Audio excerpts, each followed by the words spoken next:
चलिए, and then आगे हम आते हैं, प्लान के बाद आते हैं राइट।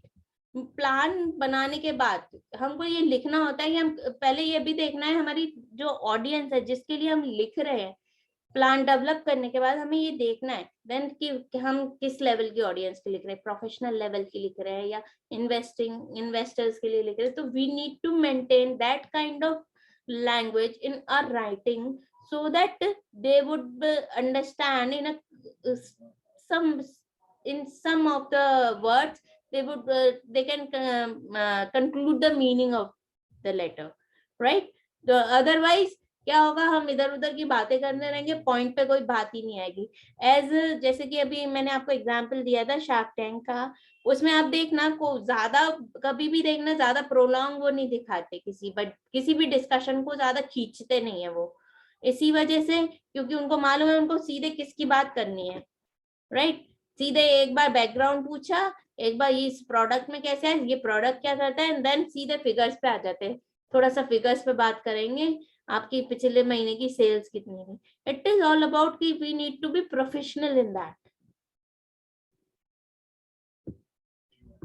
देन अगर हम अब नेक्स्ट आते हैं प्लान बनाने के बाद। अच्छा, आउटलाइन मैंने पहले भी डिस्कस किया था।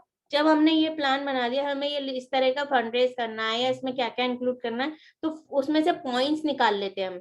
जैसे आप लोग नोट्स बनाते हो ना, इसी तरीके से पॉइंट्स निकाल लेते हैं कि हम इसको ऐसे ऐसे बनाएंगे। पहले इंट्रो ये रहेगा, इंट्रो में ये रहेगा, फिर वो मेन बॉडी ये रहेगी, देन कंक्लूडिंग रिमार्क्स ये देगा, देन राइट। इस तरीके ये होती है हमारी आउटलाइन।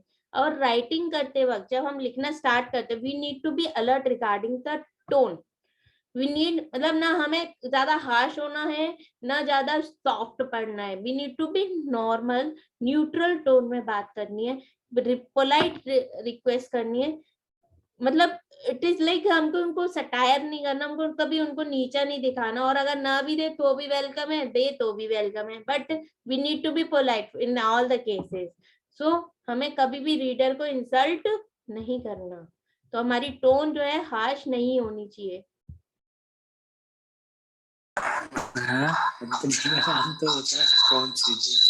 चलिए क्या क्या कर रखा है ना, अच्छा वो नेक्स्ट आते हैं हमारा कंटेंट। कंटेंट आपको मैंने जैसे अभी बताया कि content is kick in this. आज कुछ नहीं डाला कौन है ये, किसका माइक ऑन था?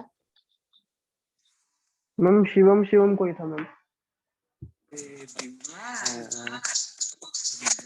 भाई की आईडी से बोलूंगा तब तेरा माइक कौन है।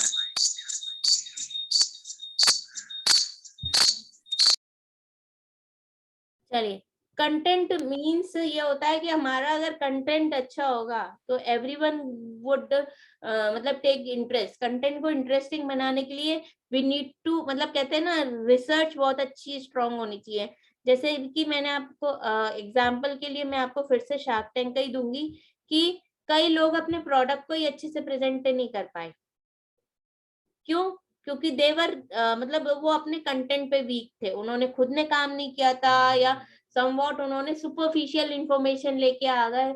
जब आप खुद काम करते हो तो अपने आप ही आपका कंटेंट इतना स्ट्रांग हो जाता है। अगर जस्ट सपोज मेरे से आप कहो कि मैम आप अपने बारे में बताइए, तो अपने बारे में मैं अपने बारे में मुझसे ज्यादा कोई और अच्छा जानता ही नहीं है, तो मीन्स मेरे बारे में मेरा कंटेंट बहुत अच्छा होगा आपके यहाँ पे। और इनकेस अगर आप किसी और के बारे में मैं आपसे कहूँ, आप मुझे जो है आप लोग मुझे मेरे बारे में बताइए, तो कंटेंट अपने आप वीक हो जाएगा, होगा।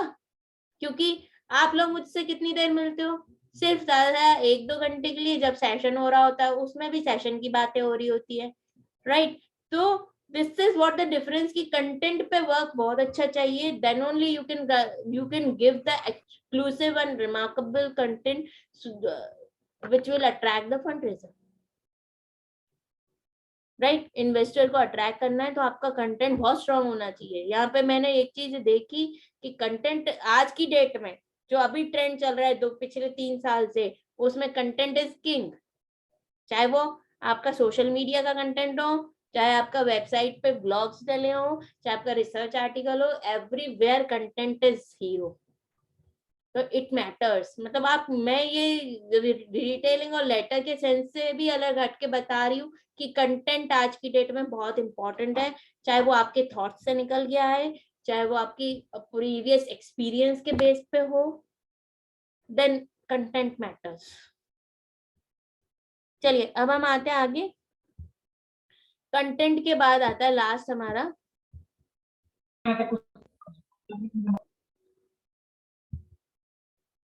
Body and presentation, right, body.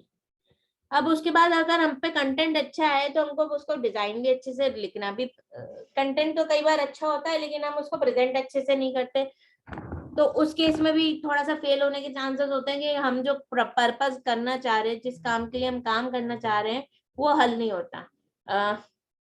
इस केस में मैं आपको ये कहूंगी कि आपने सब, just suppose you have made a very delicious recipe but it doesn't look nice, तो कोई भी बंदा उसको खाने के लिए अट्रैक्ट नहीं होगा। It is that kind of thing कि आपने पिज्जा तो लिया है लेकिन उसको गार्निश करना भूल गए, राइट। तो दिस इज व्हाट, कि अगर आपकी बॉडी और आपका डिजाइन अच्छा नहीं है तो भी कंटेंट फेलियर के आपका जो जो पर्पस है वो पूरा हल नहीं होगा।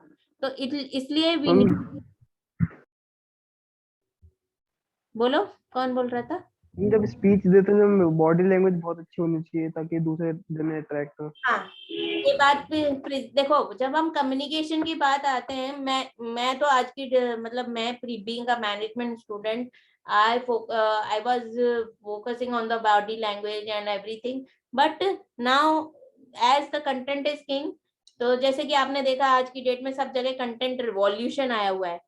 आप चाहे चाहे इंस्टा देख लो, चाहे आप लिंक्डइन देख लो, इंडीड देख लो, या कहीं भी देख लो, कहीं भी, एवरीवेयर, फेसबुक देख लो, हर जगह कंटेंट इज किंग, चाहे वो वीडियो कंटेंट हो, चाहे आपका लिखा हुआ कंटेंट हो, या कहीं भी। और सेम बात, सेम चीज आप जो है लेटर्स में भी आती है, ईमेल में भी कंटेंट इज किंग। जो आपने लिख के भेजे दैट इम्पोर्टेंस, आप कौन हो दैट मैटर्स लास्ट, वो बात की बात है, आप जो लिख के भेजोगे दैट मैटर्स। तो कंटेंट को किंग बनाने के लिए वी नीड, मतलब we need to have some presentation skills as well, कि हमें उसको अट्रैक्टिव बनाने के लिए थोड़ा प्रैक्टिस अच्छी करनी पड़ती है। आपको हम लोग क्यों फॉर्मेट बचपन से सिखाते हैं, जो बचपन से लेटर सिखाया जाता है ना, एप्लीकेशन, स्कूल में लीव एप्लीकेशन लिखी है ना सबने, लिखी है? Yes yes ma'am. मैम। हाँ, तो लीव एप्लीकेशन में भी ऐसे ही सेंडर रिसीवर, टीचर को लिखना है तो टीचर को रिस्पेक्ट, डियर मैम, है ना। तो ये सब क्यों तब से सिखा रहे हैं, ताकि ये चीज आपको बाय हार्ट हो जाए, ये चीज आपको आ जाए कि जब भी कोई लेटर या प्रोफेशनल ईमेल लिखी जाती है, ईमेल या लेटर लिखा जाता है, we need to follow all these rules.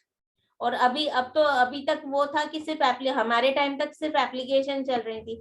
आज की डेट में जब इंग्लिश का जब वो राइटिंग स्किल्स आता है ना, तो उसमें इनके साथ साथ ये भी आने लग गए, email writing, dialogue writing, everything. तो दिस इज व्हाट की कंटेंट का कितना इंपॉर्टेंस है, इसलिए बचपन में, मतलब इट इज लाइक 11-12 तक के बच्चे भी काफी कुछ चीजें सीख जाते हैं। देन आपका लास्ट आता है डिजाइन, तो आपने कर लिया, सब कुछ